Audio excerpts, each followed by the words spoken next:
எங்கிருந்து நீ வந்தாயோ கோடீஸ்வரா, எங்கள் நெஞ்சினில் நிறைந்து நின்றாயே கோடீஸ்வரா. நிதம் எங்கள் நினைவுகள் உந்தன் அருளலையில் சங்கமம் கோடீஸ்வரா.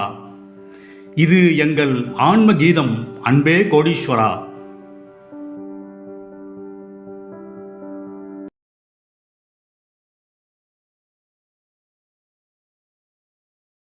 கோடீஸ்வராய நமக. வணக்கம். நெகமத்தை சேர்ந்த திருமதி தமிழ்ச்செல்வி அம்மாள் அவர்களுடைய அருமையான அனுபவத்தை பற்றியும் மற்றும் சில விளக்கங்களையும் கூறினார்கள். வாருங்கள் காணொலிக்குள் செல்வோம்.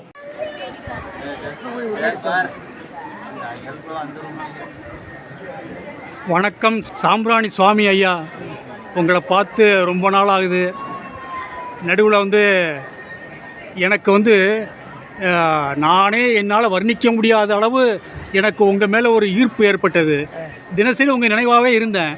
பாருங்கள், நம்ம குரு பகவான் கோடி பகவான் சந்நிதிக்கு வர்றப்ப உங்களை பார்க்குற பாக்கியம் எனக்கு கிடைச்சது. சாமி, எப்படி இருக்கீங்க? என்ன விசேஷம்? நடுவில் என்ன நடந்தது சொல்கிறீங்களா? நம்ம ஞான உள்ளல் கலக்கப்பட்டி பழனிசாமியோட இருந்தவங்க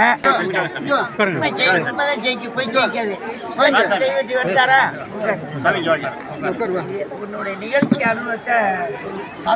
உங்க பேருமா? என் பேர் தமிழ்செல்விங்க. தமிழ்செல்வி, நீங்க கடக்கன்பட்டி சாமிக்கு அடிக்கடி கோயிலுக்கு போவாங்க. என்ன உங்க அனுபவத்தை கொஞ்சம் நடக்கிறத பத்தி நான் சொல்றதுங்களா? சொல்லுங்க. அது நான் சொல்ல முடியாதுங்களே. நான் உணர்வுகள்ங்க. உணர்வுகள் நீங்க என்ன உணர்ந்தீங்க? நிறைய விஷயத்துல உணர்ந்துருக்கேங்க. சரிங்க. 1 2 நான் சொல்றேன். ஆல்ரெடி ஒரு பேட்டிலேயே நான் கொடுத்துருக்கேன். 1 2 சொல்லவே முடியாது. ஓ, அப்படியா? அவ்வளோ ஒரு உணர்வுகளை நான் அந்த ஐயா கிட்ட அனுபவிச்சிருக்கிறேன். அதை நான் சொல்ல முடியாது. அது யாரா இருந்தாலுமே தெய்வத்தை பரிபூர்ணமா போய் நம்பணும். நிச்சயமா சரணாகதி அடையணும். லாபமா நட்டம்னு பார்க்க கூடாது. அப்பதான் அவர் சரணாகதி, அப்புறம் கிடைக்க வேண்டியது கிடைக்கும். அவருன்னு இல்லைங்க, குருநாதர் துணை சேர்க்க சந்ததம். குருநாதரை நம்ம வழிபடதான் நம்மளுடைய சந்ததம் மேலோங்கும். நிச்சயமா திருநாமத்தை அடிக்கடி சொல்லிக்கணும். நம்ம வேற அப்போ நீங்க ஒரு தடவை கணக்கம்பட்டியார் போய் பார்த்துருவாங்க. எப்ப ஏற்பட்ட அல்ல பொதுவாக சொல்றாங்க, மக்களாகட்டும் பக்தர்களாகட்டும், கணக்கம்பட்டியாரியா சரி இல்ல குருவா யாரை ஏத்துக்கிறாங்களோ அவங்க ஒரு தடவை போய் பார்த்துட்டு வந்துட்டாங்கன்னா நர பாஷங்கள், காது கேட்பார் செவி சுடும் கீழ்மை விஷமங்கள் அப்படிங்குவாங்க. கெட்ட வார்த்தைகள் அவங்க வாயில உச்சரிக்காது, கேட்காது.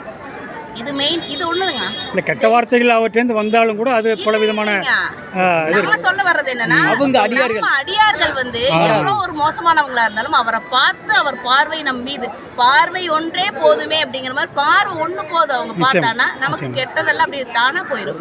முதல் வார்த்தையா நம்ம விட்டு இருக்க அந்த கெட்ட வார்த்தைகளுக்கு வெளியே போயிடும். நிச்சயமா நம்ம சுத்தமாவோம். நம்ம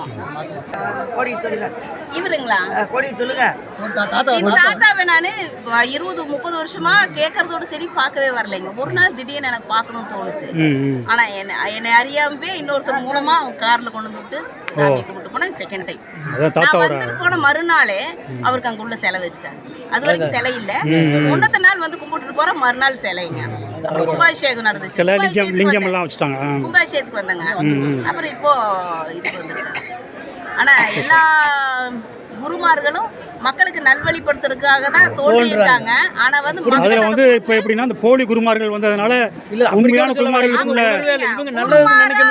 போலி குருமார்கள் வர்றதுக்கு வாய்ப்பு இல்லைங்க. குருமார்கள் வந்துட்டாலே அவங்க நிஜமா நல்ல உள்ளமுணர்வு தான். போலி குருமார்கள் சொல்ல முடியாது. அவங்க துஷ்டர்கள். அந்த தெய்வத்தை இது பண்ற மாதிரி பண்றவங்க. அது மக்களுக்கு புரிய வைக்கிறதுக்காக குருமார்கள்ங்கற வார்த்தையை யூஸ் பண்ண வேண்டியிருக்கு. யூஸ் பண்றாங்க. அரே கலக்கபடி பஞ்சாமி அது சொல்லு புறவேல கோடிச்சு தர. ஆமா, ஒருத்தர் கூடு விட்டு கூடு பாஞ்சு கிருமிகள் செஞ்சுக்கிறது தானே எல்லாத்துக்கும்.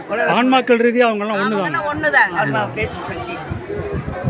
அப்புறம் சாம்பிராணி சாமி ஐயா, அப்புறம் சொல்லுங்க, வேற உங்களுடைய கருத்துக்கள் என்ன? மக்களுக்கு என்ன சொல்ல விரும்புறீங்க? மக்களுக்கு என்ன சொன்னா, ஆன்மீகம் என்னதென்று யாருக்கும் தெரியலே, காரணம் ஆண்டவன் யாருன்னு புரியலே, அல்லாவும் ஈஸ்வரனும் ஒன்னுன்னா விலங்கலே, ஆன்மாதான் கடவுள்னா நம்பவே முடியலே, ஆணவம் உள்ளவரை ஆன்மீகம் இல்லையடா, ஆண்டவனை அறிவதற்கு நாணயம்தான் இல்லையடா, நான் என்று உள்ளவரை நாடகம் நடக்காது, உன் உடலை வெறுக்காமல் உனக்கேது புரியாது.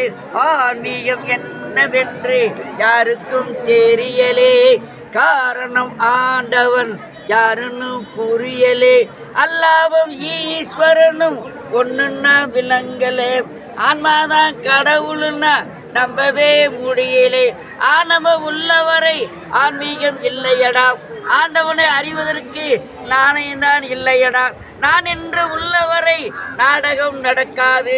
உன் உணவை வெறுக்காமல் உனக்கேதும் புரியாது.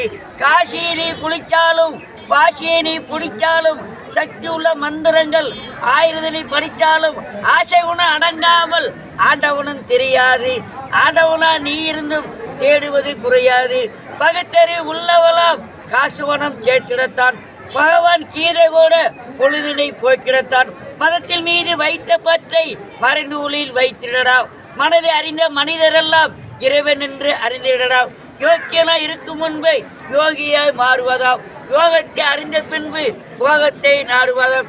நேர்மையாக வாழ்பவனை கடவுளில் பாதியடாம், தன்னைத்தானே உணர்ந்தவன் தரணியில் கடவுளாம். அன்பே சிவமாகும். ரொம்ப நன்றி சாம்பிராணி சுவாமி ஐயா. உங்களோட இந்த கருத்துக்கள், உங்களுடைய உண்மையான அனுபவங்கள் இந்த உலகத்து மக்களுக்கு ஒரு உன்னதமான அருளை நிச்சயமாக கொடுத்து அவர்களை வாழ்க்கையில் வளமையாக வாழ வைக்கும். இப்பொழுது நாம் ரசித்த இந்த சம்பவமானது, இந்த காட்சியானது நமது அதிர்ஷ்டத்தினால், நமது தெய்வீக சம்பந்தத்தினால் நமக்கு கிடைத்திருக்கின்ற அருமையான ஒரு சந்தர்ப்பமாகும். ஆன்மீகம் தொடரும். அன்புடன் விடைபெறுகின்றேன். மறுபடியும் சந்திப்போம். ஆத்ம நன்றி.